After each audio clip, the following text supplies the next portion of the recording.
അമ്മയുടെ ഒരു രേഷ്മ എന്ന് പറയുന്ന ഒരു വീട് ഇതാണ്. ഞാൻ അവിടെ ഹോസ്പിറ്റലിൽ പോയിട്ട് വരുമായിരുന്നു. ഞാൻ അവിടെ വലിയ പ്രശ്നമായിട്ടൊരു കാര്യമായിട്ട് നിങ്ങളെ ഫോൺ വിളിച്ചിട്ട് നിങ്ങൾ എടുക്കുന്നില്ല. നിങ്ങൾ ഒരാളുടെ കാലിൽ പ്ലാസ്റ്റർ ഇട്ടുണ്ടായിരുന്നില്ലേ, അവര് വലിയ മുറിവായിട്ടുള്ളത്.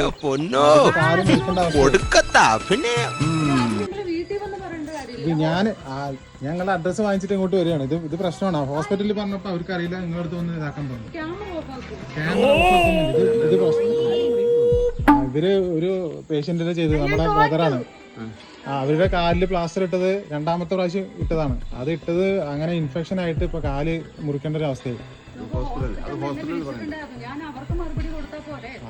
ഞാൻ അവരുടെ അടുത്ത് അഡ്രസ് ഇതിപ്പോ നമ്മളിവിടെ വന്ന് പറഞ്ഞിട്ട് ഇനി നമ്മളെ മാറ്റിട്ട് എന്തെങ്കിലും പറയാൻ പറ്റില്ലല്ലോ. നിങ്ങളെ പ്രയാസം മനസ്സിലായി. നിങ്ങളെ പ്രയാസമുണ്ട്. ആ പ്രയാസം മനസ്സിൽ ഇവിടെ വന്നിട്ട് നിങ്ങൾ കാര്യം കാണിക്കുക. നിങ്ങൾ ഹോസ്പിറ്റലാണ് ഹോസ്പിറ്റൽ ചെയ്യുക. അത് വീട്ടിൽ വന്ന് ചെയ്യുന്നത് വേറെ രീതി ശരിയല്ല. അത് ശരിയല്ല. ഹോസ്പിറ്റലുകാർ നോക്കണ്ട. അതിന്റെ റിപ്പോർട്ട് ഞാൻ കൊണ്ടുവന്നിട്ടുണ്ട്. ഞാൻ ചോദിച്ചു ഇവിടെ അല്ല റിപ്പോർട്ട് ഞാൻ അത് കണ്ടു ഞങ്ങൾ അപ്പം ഞെട്ടും. അത്രയും പ്രശ്നമായിരുന്നു അത്. ഞാൻ അവര് ഹോസ്പിറ്റലിൽ ജോലിക്ക് പോയ ആൾക്കാരെ നിങ്ങൾ ഹോസ്പിറ്റലാണ് ട്രീറ്റ്മെന്റ് കൊടുത്തത്. എല്ലാം ഹോസ്പിറ്റലായിട്ട് ചെയ്യണം. അത് അവരാണ് ചെയ്തത്. അത് അവര് ചെയ്തോട്ടെ. അവര് ചെയ്തോട്ടെ. ശരി. അല്ല ഇതില് ഇത് കണ്ടു കഴിഞ്ഞാൽ അല്ല ഒരു മിനിറ്റ് ഇത് കണ്ടിട്ട് നിങ്ങൾ പറയും. അല്ല ഞങ്ങൾ നോക്കാനൊന്നും പോകുന്നില്ല. ഞങ്ങൾ കാണാൻ നോക്കാനും പോകുന്നില്ല. ഞങ്ങൾ ഹോസ്പിറ്റലിൽ പോയിക്കോളൂ. അവിടെ ചെയ്യും. അല്ല ഇതിപ്പോ അങ്ങനെ പറഞ്ഞാൽ ശരിയാവില്ല. അല്ല അത് അങ്ങനെ തന്നെ അത് അങ്ങനെ തന്നെ ശരിയാവുള്ളൂ. അല്ലാതെ ശരിയല്ല പറഞ്ഞാൽ ശരിയുമല്ല. ശരിയല്ല രീതിയാണ്. അത് നോക്കേണ്ട ആവശ്യമില്ല.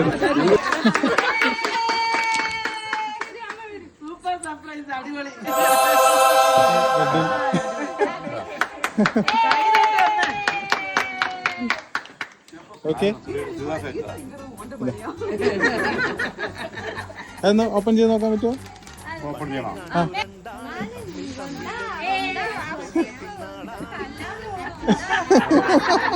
ഇത് ഓപ്പൺ ചെയ്ത് നോക്കിക്കോളൂ.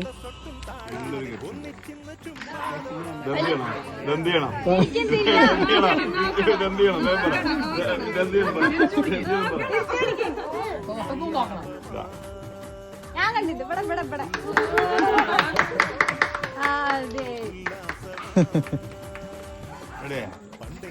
ഒന്നുകൂടി ഉണ്ട്.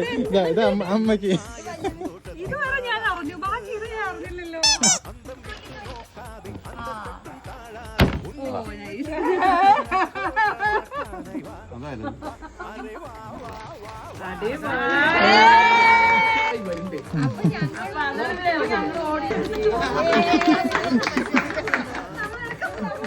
ഓക്കെ ഒരു സെക്കൻഡ് തെറ്റി കൊണ്ടുവന്നാളുടെ കാര്യം. മകന്റെ അടുത്ത് എന്തെങ്കിലും പറയാനുണ്ടോ വീട്ടിലൂടെ? സൂപ്പറാ. മതിയോ? ഇതൊന്നും ഞാൻ പ്രതീക്ഷിച്ചില്ല. സർപ്രൈസ്. നീ എന്തെങ്കിലും ചെയ്യുന്ന കണ്ടിട്ട് ചെയ്യുന്ന എനിക്ക് വന്നിട്ട് അറിയാം.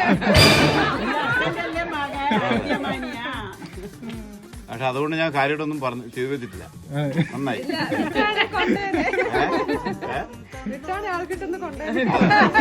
ഒരു 5 മിനിറ്റ് കൊണ്ട് മാറിയാൽ സോറി കേട്ടോ. ഏയ് പ്രശ്നമില്ല. അപ്പൊ എന്തായാലും ഹാപ്പി വെഡിങ് ആനിവേഴ്സറി. ഓക്കെ.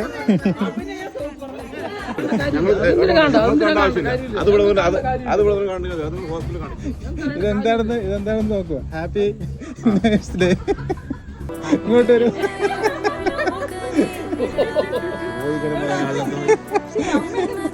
ആരാണ് അവള് മോഹം പാടും. ഒരു മിനിറ്റ്. അല്ലല്ല അത് കേൾക്കട്ടെയോ? ഓപ്പൺ ചെയ്യൂ.